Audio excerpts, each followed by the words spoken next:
Hi hello నమస్తే అందరికీ welcome back to aari Kaushik vibes.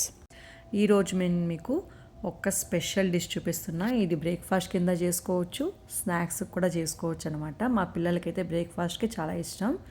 So ఆ రోజు బ్రేక్ఫాస్ట్ అయినా స్నాక్స్ అయినా కంప్లీట్గా ఇదే అన్నమాట మా ఇంట్లో. ఇంక ఇది ఎలా చేయాలో చూపిస్తాను చూడండి.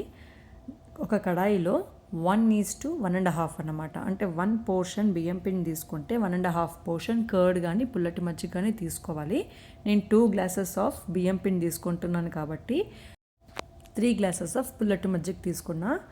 అండ్ దీంట్లో కట్ చేసిన ఆనియన్స్, గ్రేట్ చేసిన క్యారెట్ అండ్ కట్ చేసుకున్న కొత్తిమీర, ఇంకా 1 స్పూన్ జీలకర్ర and salt, green chilli paste and ఇందులో నానబెట్టుకున్న పెసరపప్పు, శనగపప్పు కూడా వేస్తున్నాను.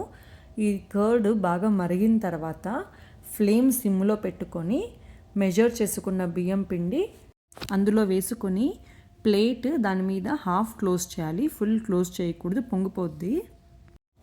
సేమ్ రెసిపీ మీరు రాగి ఫ్లోర్కి కూడా చేయొచ్చు అనమాట. రాగి పిండి యూస్ చేసుకొని కూడా చేసుకోవచ్చు, బియ్యం పిండి ప్లేస్లో రాగి పిండి. మీకు ఇంకా కావాలంటే హాఫ్ పోర్షన్ బియ్యం పిండి, హాఫ్ పోర్షన్ జొన్న పిండి కూడా యూస్ చేసుకోవచ్చు. నేనైతే ఓన్లీ బియ్యం పిండితో చేస్తాను. ఎప్పుడైనా మా పిల్లలు ఇష్టపడితే బియ్యం పిండి కొంచెం, రాగి పిండి కొంచెం యూస్ చేసి కూడా నేను చేస్తాను. మా పిల్లలకి ఆ ఫ్లేవర్ కూడా బాగా ఇష్టం. అండ్ ఇక్కడ 20 మినిట్స్ ఉడికిన తర్వాత ఒకే డైరెక్షన్లో బాగా మిక్స్ చేసుకోవాలి, ఉంటలు రాకుండా. అండ్ తర్వాత కొంచెం చల్లారక వేడి దాన్ని ప్లేట్లో తీసుకొని బాగా మిక్స్ చేసుకోవాలి. అండ్ మిక్స్ చేసేటప్పుడు వాటర్ ఎక్కువ యూజ్ చేయొద్దు. ఆయిల్లో ఫ్రై చేసేటప్పుడు మనకి క్రిస్పీగా రాదన్నమాట వాటర్ ఎక్కువ యూజ్ చేసుకుంటే. జస్ట్ అట్లా హ్యాండ్ వెట్ చేసుకొని మిక్స్ చేసుకోవాలి. కొంచెం పిండి డో వచ్చి కొంచెం హార్డ్గా ఉండాలి కలుపుకునేటప్పుడు.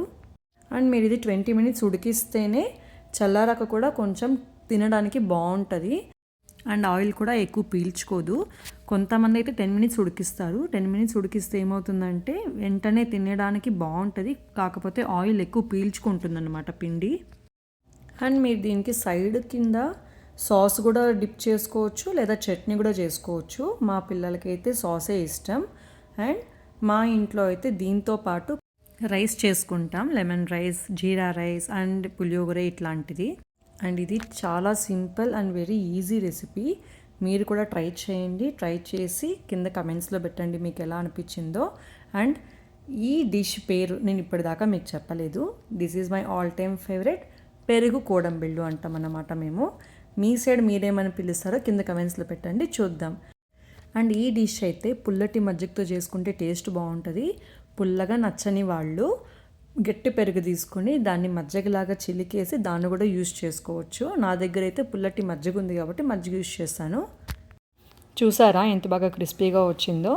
ఇన్ కేస్ మీకు మెత్తగా కావాలనుకుంటే కొంచెం త్వరగా తీసేసుకుంటే ఆయిల్ నుంచి బయటికి మెత్తగా ఉంటుంది. క్రిస్పీగా కావాలనుకునే వాళ్ళు చూసుకొని క్రిస్పీగా చేసుకోవచ్చు.